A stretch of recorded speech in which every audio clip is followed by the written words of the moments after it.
The vibrant streets of River Road in Nairobi are alive with activity, filled with vendors hawking their wares and matators blaring horns in chaotic harmony.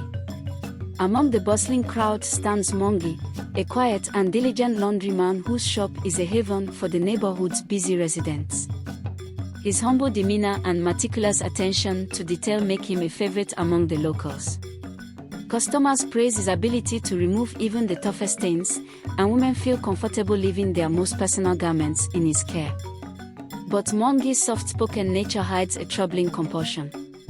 Behind the counter of his small shop lies a hidden backroom, dimly lit and filled with shelves neatly stacked with clothes. Among them are dozens of women's undergarments, carefully folded and arranged like trophies. Mongi has been secretly taking these items for months, each one a symbol of his growing obsession. He tells himself it's harmless, a private fixation that hurts no one. Yet the ritualistic way he handles the garments suggests something deeper, something darker. One evening, after the shop closes, Mongi sits in the back room, running his fingers over the delicate fabric of a stolen garment. His hands tremble as he arranges the underwear in a circular pattern on the floor. He doesn't fully understand why he does this, but an inexplicable pull drives him. The dim light flickers, and for a moment, he feels a chill crawl down his spine. He shakes it off, attributing it to fatigue, and locks the backroom door. Outside, the city continues its restless rhythm, oblivious to the sinister acts taking place within the walls of the unassuming laundry shop. Aisha is the life of the neighborhood, a young, confident woman with a warm smile and an infectious laugh. She's a regular at Mongi's laundry, often chatting with him while dropping off her clothes. "You're the only one who can make my whites actually look white," she teases one afternoon, flashing her signature grin. Mongi offers a shy smile in return, avoiding eye contact as he places her laundry bag behind the counter. Aisha barely notices his discomfort. She's already scrolling through her phone and planning her next outing with friends. 2 days later, Aisha's friends realize something is wrong. She doesn't show up for their usual meetup at the local cafe, nor does she answer her phone. Initially, they think she might be busy, but as the hours turn into days, worry begins to creep in. Her family reports her missing to the police, but the response is lackluster at best. "She's probably staying with a friend," the officer in charge mutters dismissively, waving the family off with a promise to look into it. As the neighborhood starts to buzz with speculation, Mongi listens quietly from his shop, his expression unreadable. He remembers Aisha vividly, the way she laughed, the vibrant colors of her clothes. He doesn't know why he feels a strange sense of satisfaction knowing she's gone, but he brushes the thought aside. His secret is safe, he tells himself. No one would ever suspect the quiet laundryman. But Aisha's friends refuse to let her disappearance fade into obscurity. They plaster missing person posters across the city, demanding answers. Women in the neighborhood grow uneasy, exchanging worried glances as they drop off their laundry.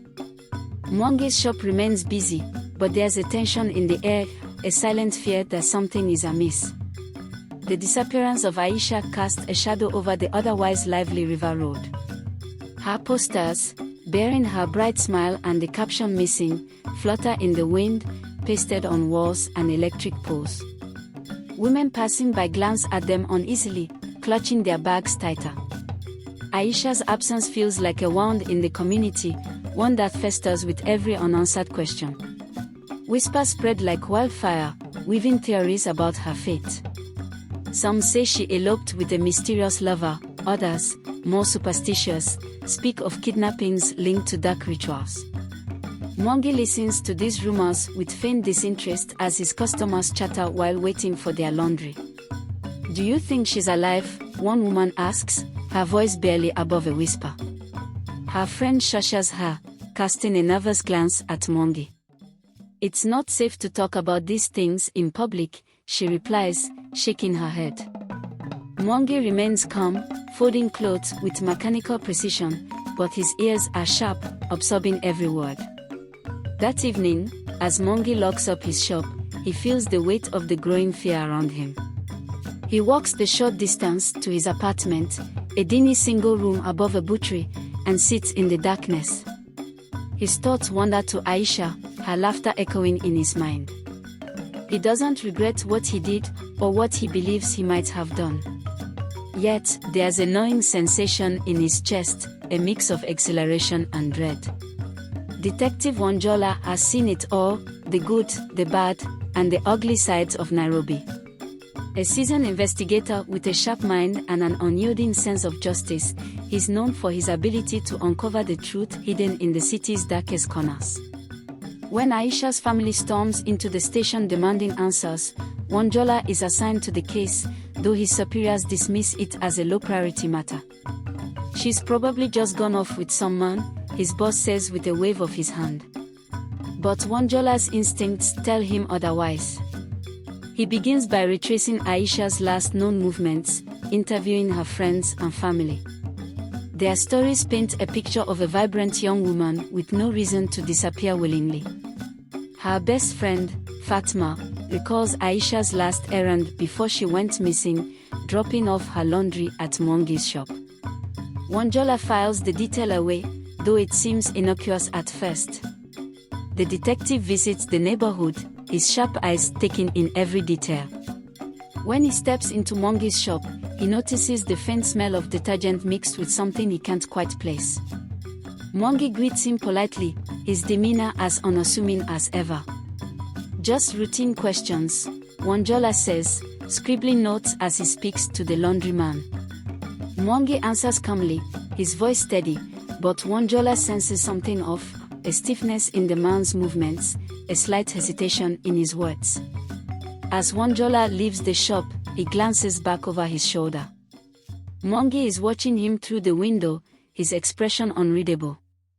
For the first time, Wanjola feels the stirring of a lead, though he doesn't yet know where it will take him. Detective Wanjola returns to the station with Mwangi's name scribbled in his notebook. While the laundryman had been polite and cooperative, Wanjola couldn't shake the subtle unease he felt during their encounter. It wasn't enough to act on just a faint intuition, but Wanjola had learned to trust his instincts over the years.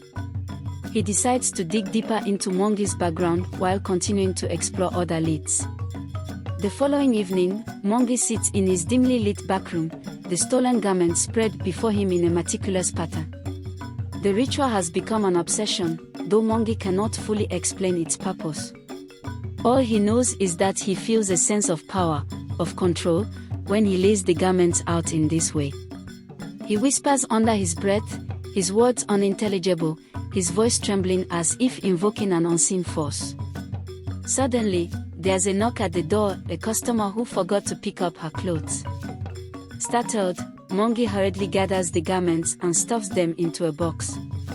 His heart races as he steps out to the counter, forcing a smile. The woman thanks him and leaves without noticing his pale face or trembling hands. Once alone again, Mwangi locks the door and leans against it, his breath coming in shallow gasps. Barely 2 weeks after Aisha's disappearance, another woman vanishes. Her name is Beatrice, a single mother who frequented Mwangi's laundry shop. Like Aisha, she was last seen dropping off her clothes. The neighborhood is thrown into a frenzy as fear grips the women who once trusted Mwangi implicitly. Some stop visiting his shop, choosing instead to hand-wash their clothes at home despite the inconvenience. Detective Wanjola is called to the scene after Beatrice's family reports her missing. The parallels between her case and Aisha's are glaring. Both women were young, independent, and regular customers at the same laundry shop. Wanjola's instincts flare. He returns to Mwangi's shop, this time unannounced, hoping to catch the laundryman off guard. "Back again, detective?" Mwangi asks, his voice calm but his eyes betraying a flicker of unease. Wanjola looks around the shop, noting the neatness of the workspace. His eyes linger on the door to the back room. "What's in there?" he asks casually. Mwangi stiffens. "Just storage," he replies quickly. Wanjola nods but doesn't push further, yet. As he leaves, he makes a mental note to investigate the shop after hours. Something about Mongi isn't adding up, and Wanjola is determined to uncover the truth before another woman goes missing. Detective Wanjola becomes convinced that Mongi's shop holds the key to solving the disappearances. Unable to obtain a warrant without concrete evidence, he decides to take matters into his own hands. Late one evening, he parks his car a block away from the laundry shop and settles in for a stakeout. The streets are quiet, the usual chaos replaced by an eerie calm. Mongi's shop is dark, but Wanjola notices a faint glow seeping through the edges of the backroom window. Hours pass before Mongi emerges from the shop, locking the front door and vanishing into the night. Wanjola seizes the opportunity. With a flashlight in hand, he quietly picks the lock and slips inside. The shop is immaculate, smelling faintly of detergent and fabric softener. Wanjola's eyes scan the room before settling on the door to the back room. His pulse quickens as he approaches. The lock on the door proves tougher to crack, but after several tense minutes, it gives way. What he finds inside chills him to the core. The small room is filled with shelves lined with women's underwear, each piece meticulously labeled with names and dates. At the center of the room is a circular arrangement of garments, surrounded by strange symbols drawn in chalk. Wanjola takes a step back, his mind racing. This is no ordinary crime, it's something darker, something far more sinister than he imagined.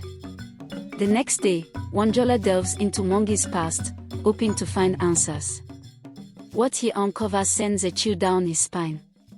Mongi grew up in a rural village where tales of witchcraft and dark rituals were whispered among the elders.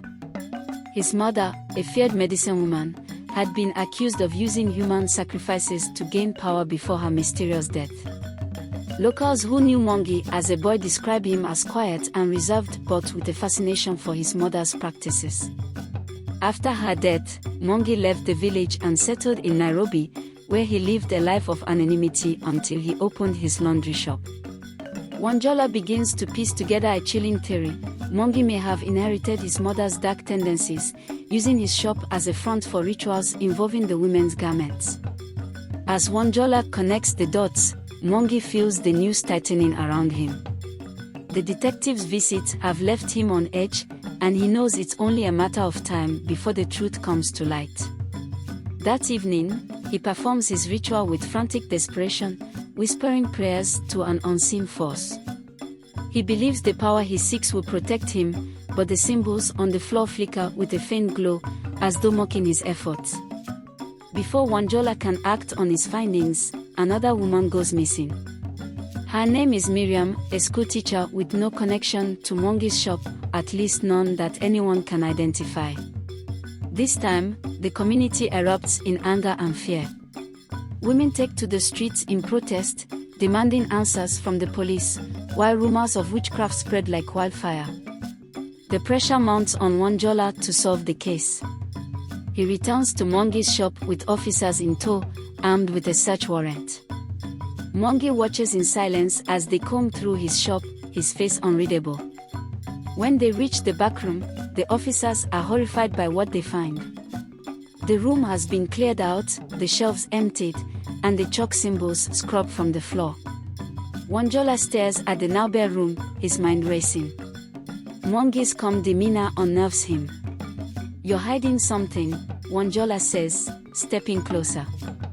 Mongi meets his gaze with a faint smile. "Prove it," he replies. Without physical evidence, Wanjola is forced to leave, but his resolve hardens. Mongi may have erased the traces of his crimes, but Wanjola knows the truth lies somewhere within the laundryman's dark world. Wanjola refuses to let the case go cold.